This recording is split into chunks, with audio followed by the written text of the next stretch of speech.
Now, it's almost a clear sight here at the South Carolina State Rally, but earlier today there were thousands of people here wanting to witness the KKK rally. Some people were for it and some people were against, but one thing is for sure, and that's that the events today show that we are still a country divided. Yeah, Kevin and Jennifer, I want our viewers to take a look at this behind me. As you can see, spray paint saying no justice. Now, this is one of many other. Thousands have come from all over and lined up here at the TD Arena at the College of Charleston just to hear President Barack Obama. They're hoping that this march, this unity march right here, will start the change that this area needs to see. Everything is starting off, as you can see behind me, the band is playing. People are imagine sitting right here on this porch looking out into the pond area and you see 4 5-foot gators. Well, that's what this Hinesville resident who lives in this house said she saw. Shoulder here. Cars are crawling by the front of this church here where a makeshift vigil has been set up there. So many flowers and balloons, people there standing there, you know, offering their respects, as well as people standing there being interviewed. Now, whenever we were in Charleston, Brandon, a lot of folks made the trip from his native land. Yeah, a lot. I bumped into at least a dozen people that came from Ridgeland and Jasper County. How many folks showed up?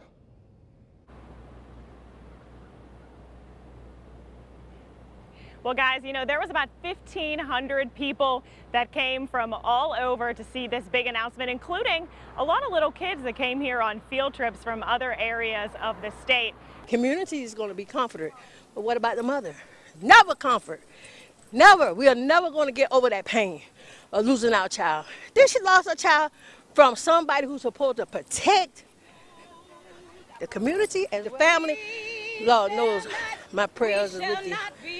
My prayers are with you. You're in my heart all the time. But we know one thing for sure, God is so good. That's planted by the water, we shall not be moved.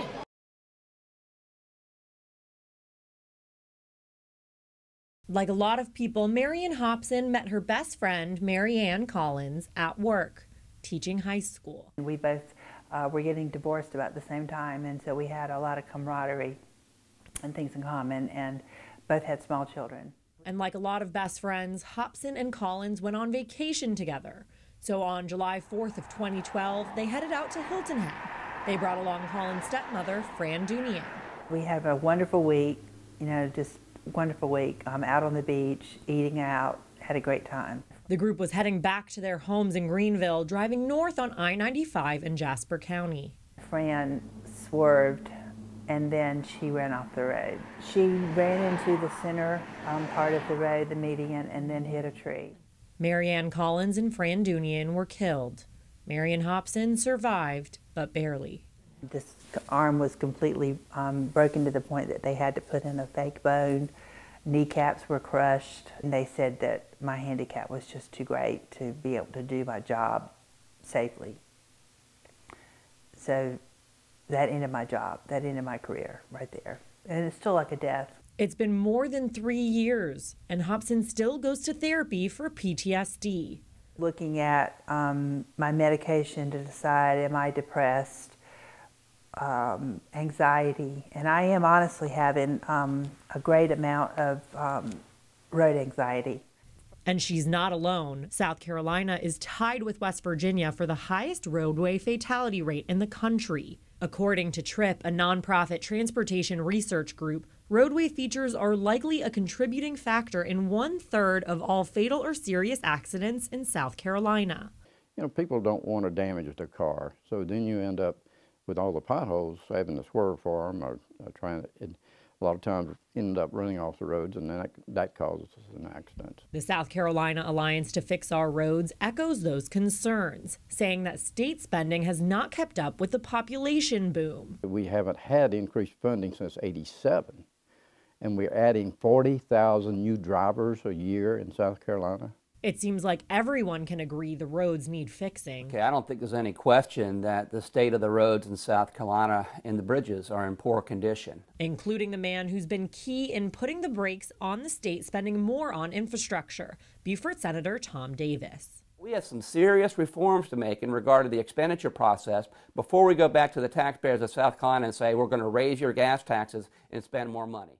But year after year, funding for an overhaul of the roads remains elusive, leaving people like Marion Hobson to wonder about what's going on in Columbia and what might have been on that fateful summer night. I mean, you can always look at that. I call it the why behind the what. What happened, but why? Megan, there were a lot of hugs, a lot of tears, but still a lot of hope amongst the family members. Stop the violence and turn yourself in. Strong words from a frustrated family member. You know, nobody want to lose two siblings at once, you know. 30 days have come and gone since Kiara Marshall lost her brother Isaiah Martin and sister Kiana Marshall in a triple murder here on Lina Street. No arrests have been made, and the family says no one is talking. And they need to learn to talk, speak out, don't be afraid, because this as well as it happened to our family members, it can happen to theirs. Her sister, Alexis Kitchens, was the third victim killed in that triple shooting last month, with her whole life ahead of her. She was going to graduate next year from Groves High School. All that's been taken away from us. She was very proud, making a list about how she wanted her party, you know, and they took that from us. They took her joy from us, and it's not fair. It's not fair. An unfair tragedy that brought these two families together with candles burning and memorials of the 3 lives gone too soon. A tragedy even the little ones are trying to understand. It worries me, but I don't want it to happen to no more of my family members. And they feel this peaceful march is one step in the right direction.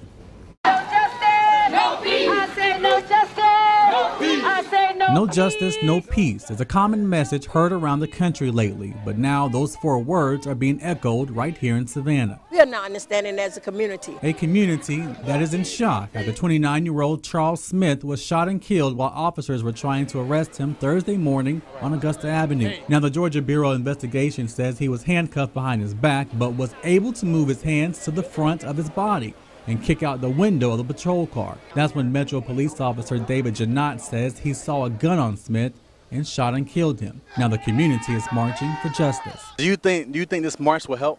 Sure, it's helping. It's keeping the community calm, and we as a community is coming together because of this unjust. Joining the crowd is Savannah's Mayor Pro Tem Van Johnson. We were out here because we wanted to make sure there was transparency and accountability in the situation, and we'll be out here every night they're out here. These are my folks. These are the people I serve. They heard, I heard. People who are all too used to violence on their streets. Just last summer, WJCL was there after a young man was killed at this same corner. At the time, I spoke with a neighbor grieving the loss and the loss of her own son who was killed on the same street. Friday, I caught back up with Janice Hall as the community is once again demanding to be heard. Community is going to be comforted, but what about the mother? Never comfort. Never. We are never going to get over that pain of losing our child. Then she lost her child from somebody who's supposed to protect the community and the family. Lord knows my prayers are with you. My prayers are with you. You're in my heart all the time. But we know one thing for sure, God is so good. That's planted by the water, we shall not be moved. Thousands gathered in Charleston early Friday morning for the funeral of Senator Clemente Pinckney, like Kent Williams, Pinckney's cousin. What you're seeing here, and you see this line here, and all these people have been waiting here for hours, ever since 5 a.m. this morning.